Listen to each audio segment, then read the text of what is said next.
I have not pulled the trigger yet, but this is likely to be my next car, and I'm going to explain why that is in today's video. I'll include a link to the Nissan and Saton's website in the description down below. They're providing us with this Armada. Let's get right into it.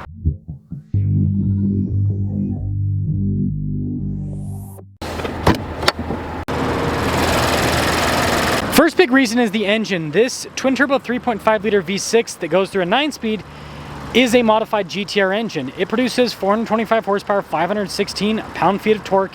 And so not only is it cool that it's a modified GTR engine, but it performs flawlessly. We'll show that in the driving portion. Do you feel like your performance hasn't quite been as flawless as this powertrain? Well, make sure you subscribe. That'll fix it for sure. I love the hood design here with the new Armada, just the design in general. I mean, the headlights are very boxy like the hood, and I actually like Nissan's nostril grille setup. And then the approach angle on this thing is fantastic, unlike the Lexus I am currently long-term testing. You also have recovery points, fog lights, everything. Nissan absolutely knocked out of the park when it comes to styling, at least for the Pro-4X. I'm actually not a fan of the other Armadas, to be honest, but the Pro-4X with the modified lower bumper looks great. Now, the stock tire and wheel setup doesn't look all that good with the 20s, but they have the Nismo wheels that you can get with this that have a more aggressive offset. It's like a plus 15 offset, and then it's a 33-inch tall tire. And if you see the Armada with that, I mean, it looks fantastic. I like elements like the venting here on the side too. This kind of reminds me of the Defender we used to own. And then the side steps are obviously a practical piece. And speaking of side, the side profile of this looks, again, great with the boxiness. The one thing I'm actually not a huge fan of is Nissan's key fobs. They're not bad, but I mean, it kind of has like a plasticky, it literally is plastic, but it's very lightweight and plasticky and kind of cheap feeling in a way. Now, when my wife had the Defender, she actually used this raise and lower feature a few times, and then I like that the seats are also power, and the fact that since this is a big 3-row SUV, it's the size of a Tahoe, you have storage space behind the 3rd row, and it even has an outlet. It's not a hybrid, so not a crazy amount of power, but it's more than enough for what we use. And like the 2nd gen Sequoia that we just recently sold, this actually folds all the way flat, which is another really cool feature. I'm not a huge fan of light bars, but you know, the light bar with the boxy design here in the back actually works somewhat well. And you know what? Design is super important with cars, and I think it's something that automakers are forgetting. Like, you have to like the look of the car that you drive, and I think that, again, Nissan did a really good job with this new Armada. Now, the interior really adds a lot. The interior is insanely impressive. Really good build quality, really nice materials with this Pro-4X. And the seats are incredibly comfortable. One of the most comfortable seats that I've ever sat in. And I have the front seat where I would have it sat, and I've got extremely long legs. And it's great. It's got a storage pocket. The rear passengers get heated seats. They get their own climate zone, some USB ports as well. And again, this is flat across, and so you got good room. And up front it gets even better. Not only does this have memory seats, it's got acoustic glass. This sound system is actually really good. Super solid payload capacity, 1,444 pounds. The front seats are incredibly comfortable, and you've got plenty of adjustment. And then major touch points like the steering wheel are nice. I'm not a huge fan of all the piano black they have in this interior, so that is one downside, but I'm willing to live with it. I hate digital, but even my wife likes the digital on this because it's pretty intuitive, and it's also somewhat customizable, and it works well. I mean, the touchscreen's a good example. It's pretty darn responsive for a modern touchscreen infotainment system. It does take a second for some of the tabs to load up. It also comes with Apple CarPlay, which is really all you need. You just throw your Apple CarPlay on and then you use that. But they do put some items like part of the climate into the screen, but again, it responds quick enough. And they give you some physical redundancies for a lot of the climate items down below, even for the seats and everything.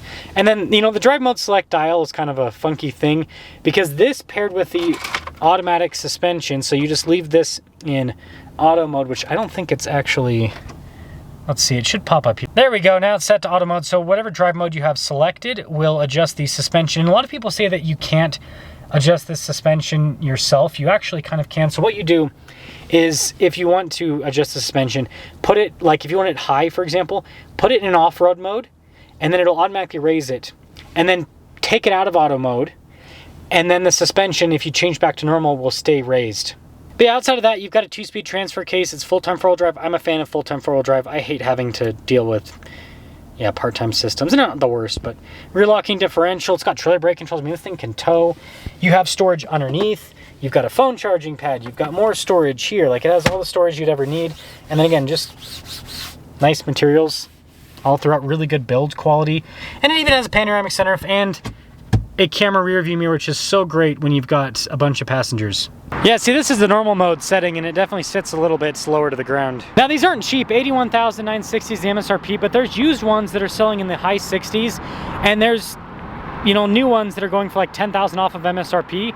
So you can wheel and deal. So whether you buy a used one with a few miles on it in the 60s or get a new one for like 10,000 off, I mean, that's a lot of car for the money, for the build quality, everything this provides.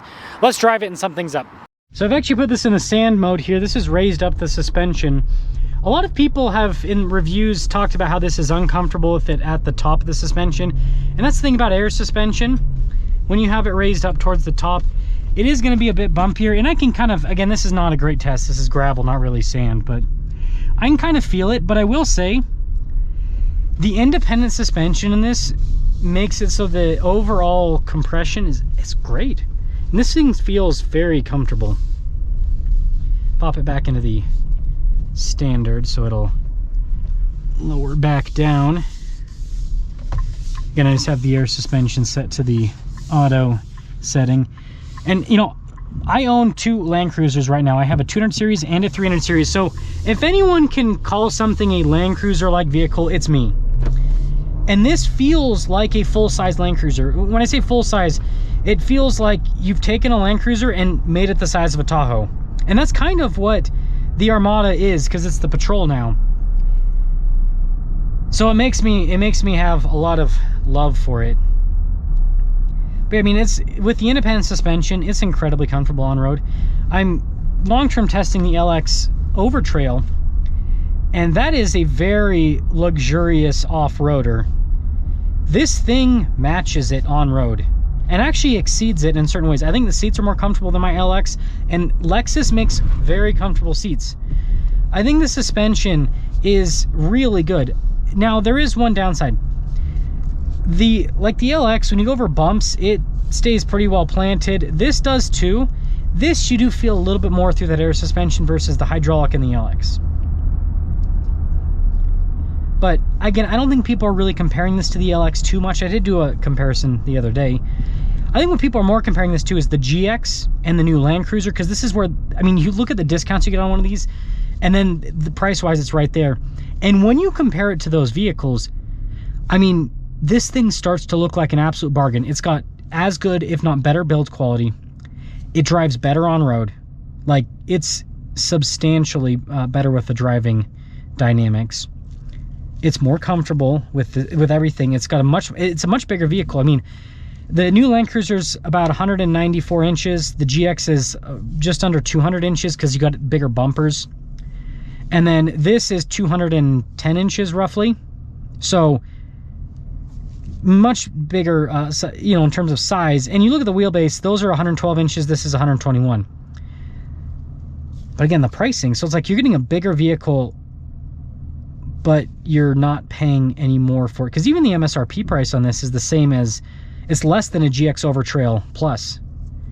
So it's very, very competitive. I'm going to cut this clip and then I'll get back to you guys once I get out of this traffic. Actually got a green light, so we should be good to go. Just a moment. I'm guessing there's going to be... this actually doesn't look like it's too bad. The ramp might be metered. And this engine's so smooth. The hybrid in the LX, and the reason why I'm comparing to the LX so much is not because it actually really is in competition with it, but more so to explain how well built this Nissan is. This V6 seems to just have so much punch, and it seems very comparable to what I feel in my LX with the hybrid. I'm not going to get the highway run that I thought I'd be able to get, but that should at least give you guys a taste. I mean, modified GTR engine, it's really cool. Whenever I buy cars for the channel, they have to be able to, you know, obviously work for content, but then they also have to be able to work as like something we're going to use, because if we don't use it, like it's like hard to make content, right? And this fits that perfectly because this is a big 3-row, it's off-road capable, and you know, I think that Nissan content's kind of underrated on YouTube because not a lot of people buy Nissans to do long-term stuff with them. Like, you know, there's some people that'll get Nissans as like long-term testers, but like, you can't be honest if a manufacturer gives you a car for 6 to 8 months or whatever, however long the time period is. You can't be honest. As much as people will say they're objective, they're not. When a manufacturer says, here's a car, you don't have to have a, you don't, this will be your transportation for the next 6 to 8 months, of course you're gonna say good things about it. But yeah, I think you know, I like to put my money where my mouth is. This seems to be something special, like the Ineos Grenadier, like, you know, the 200 series Land Cruiser. I think this new Patrol is something very special, and that's why I want to long-term test it out, see how reliable it is, see how good it is, you know, through different off-road circumstances rather than the very scripted stuff that you'll see with like a Nissan press event. And I'm not trying to bag on Nissan, I'm just kind of commenting on all of it. Man, this V6 is like, I like it as much as a V8 in terms of its power delivery. It's so good. So that's my thought. That's my thought process. I don't know when this is going to happen. I've got too much going on right now, but probably sometime early next year, and maybe it'll happen before the end of this year. I'm kind of debating on certain things, so we'll see what I end up deciding on. So it won't happen right away, but it'll probably happen sometime within the next, let's say, roughly 6 months. So stay tuned. This week's giveaway is perfect for classic muscle car lovers because we have a Cuda and a Roadrunner. The Cuda produces 290 horsepower and has an automatic. The Roadrunner produces 390 horsepower and has a manual. Both of them are obviously powered by V8s. Now this particular giveaway is going to be ending fairly soon on November 2nd. So if you want to get in now and get some extra bonus entries, just use code BHC or click the link in the description down below or the pinned comment.